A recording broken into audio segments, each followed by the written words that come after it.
adik-adik. Wah, senang sekali ya. Hari ini kita masih bisa bertemu lagi di sidang anak-anak.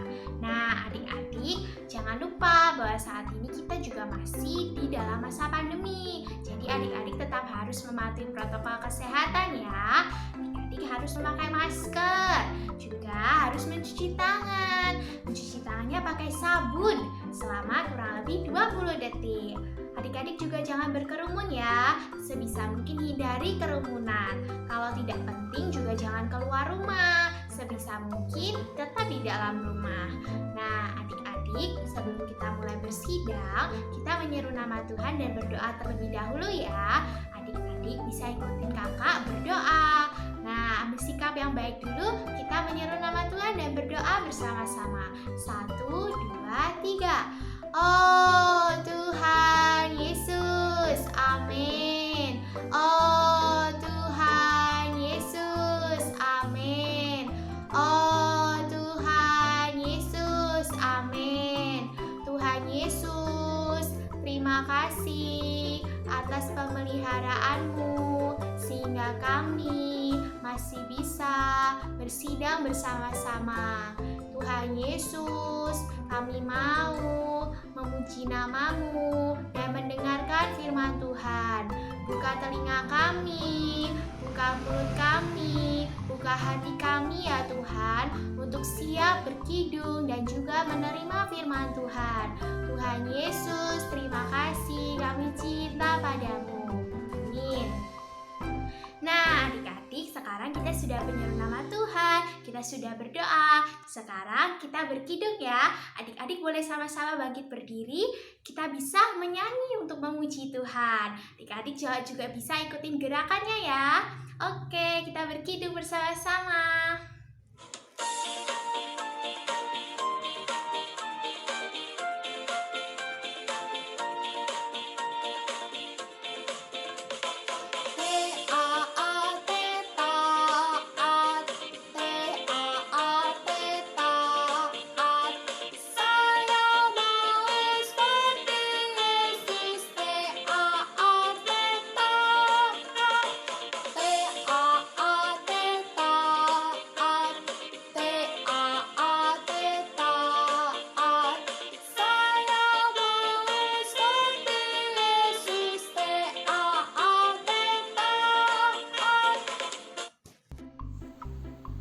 Halo adik-adik, puji Tuhan. Wah, gimana kabar kalian? Kalian pasti sudah sangat sukacita ya. Sudah apa tadi? Berkidung, berdoa bersama-sama. Nah, sekarang waktunya mendengarkan firman Tuhan. Sebelum mendengarkan firman Tuhan, seperti biasa, yuk Kak Indah mau aja adik-adik semua berdoa. Kita berdoa ya. Tuhan Yesus, oh Tuhan Yesus, Tuhan terima kasih atas hari ini kami masih boleh mendengarkan perkataan firman-Mu. Berkati setiap kami, telinga hati kami, supaya firman-Mu hari ini boleh masuk, bersusun di dalam hidup kami. Terima kasih Tuhan Yesus, di dalam nama-Mu kami berdoa. Amin. Puji Tuhan. Nah adik-adik, gimana? Sekarang kalian sudah siap semua dengerin firman Tuhan? Nah, duduk yang manis. Siapkan alat tulis Alkitab kalian ya, karena kita akan cerita tentang satu cerita yang sangat menarik. Nah, hari ini firman Tuhan diambil dari 2 Raja-Raja pasal 5 ayat 1 sampai 27. Kak Indah mau cerita nih adik-adik. Pada waktu itu di satu kerajaan namanya Kerajaan Aram, ada seorang panglima perang yang sangat disenangi baik oleh raja maupun oleh para pasukan. Namanya adalah Naaman. Wah, pasti kalian semua sudah kenal ya nama ini, karena cerita ini pernah sih diceritain di OKM. Tapi supaya kalian semakin mengenal firman Tuhan, Kak Indah akan mengulangi lagi ya. Nah, Naaman ini adalah perwira perang di Kerajaan Aram. Suatu hari adik-adik, ketika Naaman ini mengumpulkan semua pasukannya ya, kan karena tentara ya adik-adik ya, siap pagi biasanya mereka ada baris berbaris. Waktu itu Naaman sudah memanggil nih pasukan siap. Nih, siap semua. Nah, sekarang coba adik-adik siap. Wah, pinter ya, adik-adiknya siap semua. Oke, Oke, nah ketika mereka semua siap, mereka melihat, ih, kok Naaman kulitnya merah-merah? Mukanya, tangannya, kakinya, ih, Naaman kena kusta, ih, kena kusta. Wah, adik-adik, betul, Naaman kena penyakit kusta. Pada waktu itu penyakit kusta itu adalah penyakit yang najis ya, penyakit yang dihindari, ditakuti oleh bangsa pada waktu itu. Nah, benar, Naaman dikucilkan, dikarantina adik-adik, ya ya isolasi mandiri ya kalau sekarang ya. Nah, tak ada yang mau ketemu, bahkan istrinya pun tidak mau ketemu. Tetapi adik-adik, walaupun Naaman sedih ya, kan tidak ada yang bisa menyembuhkan, karena pada waktu itu ilmu kedokteran juga belum maju seperti zaman sekarang ya. Tapi ada satu hamba perempuan, hamba dari istri Naaman ini, dia adalah orang Israel, dulu dia adalah tawanan perang. Nah, dia datang kepada nyonyanya, kepada istri Naaman ini, dia bilang begini adik-adik, sekiranya tuanku menghadap nabi yang di Samaria itu, maka tentulah nabi itu akan menyembuhkan tuanku dari penyakitnya. Istrinya mikir, wah, ternyata ada ya yang bisa menyembuhkan sakit kustanya si Naaman. Lalu dia ngomong sama Naaman, dan Naaman meminta izin kepada Raja Aram. Lalu Raja Aram menulis surat kepada Raja Israel. Nah, Naaman pergi membawa pasukan ya adik-adik ya. Dia juga membawa persembahan. Persembahan yang dibawa itu adalah 10 potong baju ya yang bagus-bagus, 6.000 shikal emas, dan 10 talenta perak. Wah, persembahannya ini sangat banyak adik-adik. Lalu dia datang kepada Raja Israel. Terus pas dia ketemu dengan Raja Israel kan baca surat yang dari Raja Aram itu. Nah, Raja Israel pas baca itu dikoyakkan bajunya serta berkata, Allahkah aku ini sehingga aku dapat mematikan dan menghidupkan, sehingga orang ini mengirim pesan kepadaku supaya aku sembuhkan penyakit kustanya. Dia cari gara-gara nih, Raja Israel nih ya, marah dia ya sama Raja Aram, kan aku tidak bisa menyembuhkan. Maka si Naaman ini disuruh pulang gitu ya. Tetapi adik-adik, pada waktu mendengar itu ada seorang nabi di Israel, namanya adalah Nabi Elisa. Nah, ketika dia mendengar bahwa Raja Israel ini mengoyakkan bajunya, dia datang ya kepada raja itu. Dia bilang, mengapa engkau mengoyakkan pakaianmu? Biarlah ia datang kepadaku supaya ia tahu bahwa ada seorang nabi di Israel ya. Nah, kemudian datanglah Naaman ya dengan pasukannya ya, dengan persembahannya, dengan kudanya kepada Elisa. Lalu dia tiba di depan rumah Elisa. Tetapi pada waktu itu si Elisa menyuruh bujangnya atau asistennya bilang begini, pergilah, mandilah 7 kali di sungai Yordan, maka tubuhmu akan pulih dan kau menjadi tahir. Nah, adik-adik, si Naaman ini jengkel banget ya. Ih, kirain ya si Elisa ini mau keluar terus memanggil nama Allah, terus menumpangkan tangannya di tubuhku yang sakit gitu ya, terus aku menjadi sembuh. Masa aku sakit-sakit cuma suruh mandi di sungai Yordan 7 kali lagi. Lalu dia bilang, bukankah Abana dan Karpar, sungai-sungai di Damsyik, lebih baik daripada sungai di Israel? Bukankah aku dapat mandi di sana dan menjadi tahir? Kemudian si Naaman ini berpaling, ia pergi dengan hatinya jengkel banget adik-adik. Nah, tetapi adik-adik, pada waktu dia ada perasaan demikian, pegawai-pegawainya ini datang mendekat kepada Naaman, terus bilang gini, Bapak, misalnya nih Nabi itu menyuruh perkara yang sukar bagi Bapak, kan Bapak juga ngelakuin juga supaya sembuh. Nah, sekarang kan cuma disuruh mandi 7 kali di sungai Yordan, sudah enggak apa-apa, dicoba aja. Nah, pada waktu itu Naaman mendengarkan perkataan pegawai-pegawainya ya adik-adik loh. Terus dia turun membenamkan dirinya ke sungai Yordan. Disuruh membenamkan diri berapa kali tadi adik-adik? 7 kali, betul. Nah, sekali mau keluar gak ada apa-apa terjadi. Lagi-lagi kata pegawainya, 2 kali, 3 kali, 4 kali, 5 kali, 6 kali. Dan yang ke-7 kali, dia mungkin ya adik-adik pada waktu itu dia takut, dia khawatir. Tapi benar adik-adik, ketika dia keluar yang ke-7 kalinya, tada! Wah, puji Tuhan, kustanya hilang dan badannya pulih seperti semula. Dia menjadi tahir. Wah, adik-adik, lalu si Naaman ini sangat sukacita dan dia bilang, sekarang aku tahu bahwa di seluruh bumi ini tidak ada Allah kecuali di Israel. Karena itu adik-adik, dia datang kepada Naaman dan bilang, terimalah persembahanku ini. Nah, tadi ingat dia bawa apa aja? 10 potong baju yang terbaik, 6 shikal emas dan shikal emas dan apa ya adik-adik ya tadi ya? 10 talenta perak. Nah, adik-adik, wah, tapi si Elisa bilang, aku enggak mau, katanya, aku enggak mau terima persembahanmu. Demi Tuhan yang hidup, yang di hadapannya aku menjadi pelayan, sesungguhnya aku tidak akan menerima apa-apa. Nah, walaupun Naaman ini terus ya kayak desek-desek, ayolah terima aja, tapi si Elisa tetap nggak mau ya. Lalu si Naaman ini pulang ya adik-adik ya. Dia tidak menerima apa-apa ya, Elisa tidak menerima apa-apa. Si Naaman itu pulang, lalu si Elisa bilang, pergilah dengan selamat. Oke, sudah selesai. Nah, adik-adik, kalian lihat ya bahwa si Naaman ini sembuh karena dia mendengarkan perkataan Tuhan, bukan karena dia percaya apa yang dikatakan Nabi Elisa. Tapi adik-adik, ada satu hal yang terjadi lagi. Nah, si Gehazi, hamba dari Elisa, siapa namanya? Gehazi ya.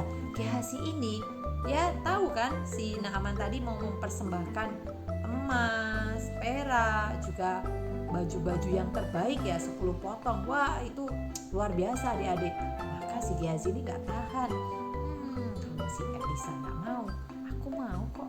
Lalu dia menyusul, lari gitu ya, menyusul si Naaman dan pasukannya.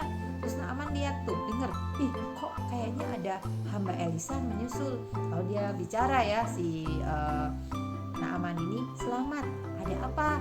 Terus si Gehazi bilang ya, selamat, Tuanku Elisa menyuruh aku mengatakan, baru saja kepadaku datang orang muda dari pegunungan Efraim dan dari antara rombongan Nabi. Baiklah, berikan kepadaku setalenta perak dan 2 potong pakaian.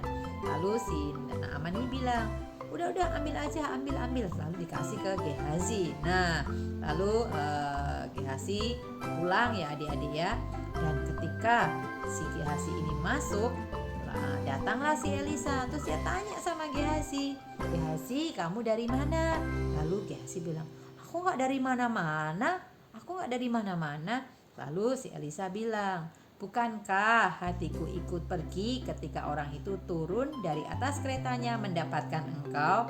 Maka sekarang, karena engkau telah menerima perak, dan dengan itu dapat memperoleh kebun-kebun zaitun, kebun anggur, kambing domba, lembu sapi, budak laki-laki dan budak perempuan, tetapi penyakit Naaman akan melekat kepadamu dan kepada anak cucumu untuk selama-lamanya.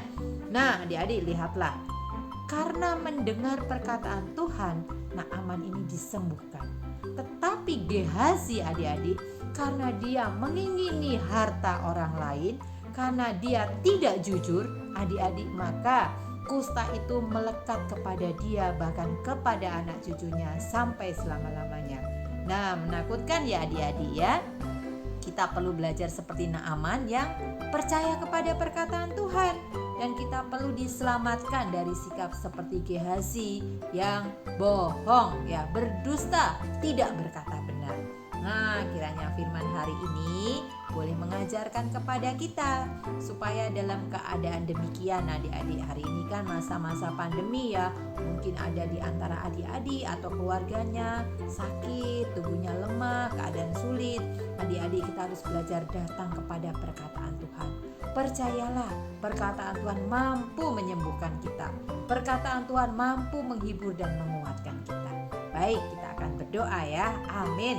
Tuhan Yesus, terima kasih hari ini untuk setiap perkataan-Mu. Mengucap syukur Tuhan karena perkataan-Mu boleh membawa kami melihat, perkataan-Mu bisa menyembuhkan, perkataan-Mu juga bisa menguatkan kami. Terima kasih Tuhan, ajar kami percaya terhadap perkataan firman-Mu. Di dalam nama Tuhan Yesus kami berdoa. Amin. Puji Tuhan, Tuhan memberkati kita semua. Sampai ketemu minggu depan ya. Dadah. Halo adik-adik, ketemu lagi sama Kak Ica. Nah, Adik-adik tadi sudah mendengarkan cerita dari kakak-kakak dengan baik kan? Coba ini Kak Ica mau ngetes dulu. Adik-adik tadi mendengarkan dengan saksama atau enggak ya? Kak Ica yakin kalau adik-adik mendengarkan dengan baik, pasti adik-adik bisa dengan mudah menjawab pertanyaan dari Kak Ica. Oke, jadi tadi kakak-kakaknya cerita tentang apa ya? Siapa sih nama orang yang disebut dalam cerita tadi? Betul sekali, namanya adalah Naaman. Nah, tadi Naaman itu kan sakit ya. Sakit yang ada di sakit yang dialami oleh Naaman apa ya namanya? Sakit kulit. Iya, sakit kulit apa namanya? Sakit kusta. Betul sekali. Terus bagaimana sih cara Naaman bisa sembuh dari sakit kustanya? Ya, benar sekali. Dia mandi di sungai Yordan. Sebanyak berapa kali? 7 kali. Betul sekali. Wah, dari cerita Naaman itu kita bisa belajar ya adik-adik bahwa kita perlu taat. Kita perlu mendengar dengan baik, juga melakukan perintah firman Tuhan. Seperti Naaman, dia mendengarkan perintah Nabi Elisa untuk mandi di sungai Yordan sebanyak 7 kali. Walaupun awalnya dia merasa ragu akan apa yang diperintahkan oleh Nabi Elisa, tapi akhirnya dia menjadi percaya kepada Tuhan dan akhirnya dia mau menaati apa yang Nabi Elisa perintahkan. Sama seperti kita hari ini, firman Tuhan sudah dituliskan di dalam Alkitab. Kita semua pasti punya Alkitab kan? Nah, firman Tuhan yang tertulis di dalam Alkitab itu semuanya adalah benar adik-adik. Dan apa yang tertulis di dalamnya kita perlu belajar untuk menaatinya. Oke, sekarang Kak Ica mau ajak adik-adik untuk menghafalkan ayat ya. Hafalan hari ini ada di Roma pasal 6 ayat 16. Roma pasal 6 ayat 16. Kitab Roma itu ada di Perjanjian Baru. Oke, Kak Ica bacain untuk adik-adik ya. Roma pasal 6 ayat 16. Apakah kamu tidak tahu bahwa apabila kamu menyerahkan dirimu kepada seseorang sebagai hamba untuk menaatinya, kamu adalah hamba orang itu yang harus kamu taati, baik dalam dosa yang memimpin kamu kepada kematian, maupun dalam ketaatan yang memimpin kamu kepada kebenaran. Sekali lagi Kak Ica bacakan ya. Apakah kamu tidak tahu bahwa apabila kamu menyerahkan dirimu kepada seseorang sebagai hamba untuk menaatinya, kamu adalah hamba orang itu yang harus kamu taati, baik dalam dosa yang memimpin kamu kepada kematian maupun dalam ketaatan yang memimpin kamu kepada kebenaran. Wah, walaupun hafalan ayat hari ini agak panjang, tapi Kak Ica percaya nih kalau adik-adik mau menghafalkannya sedikit demi sedikit dengan mama papa atau dengan kakak, dengan adik, Kak Ica percaya adik-adik pasti bisa menghafalkannya. Oke, sekarang Kak Ica akan menutup sidang anak-anak hari ini di dalam doa ya. Yuk, kita berdoa bersama-sama. Ambil sikap yang tepat dulu, tapi lipat tangannya, tutup matanya, kita berdoa bersama-sama. Sebelum kita berdoa, seru nama Tuhan 3 kali dulu yuk. Oh Tuhan Yesus, oh Tuhan Yesus, oh Tuhan Yesus. Tuhan, terima kasih ya Tuhan atas firman yang telah kami terima pada hari ini. Terima kasih melalui teladan dari Naaman, kami boleh belajar untuk menjadi anak-anak yang menaati firman-Mu. Tuhan berkatilah kami menjadi anak-anak yang setia, juga cinta terhadap firman-Mu.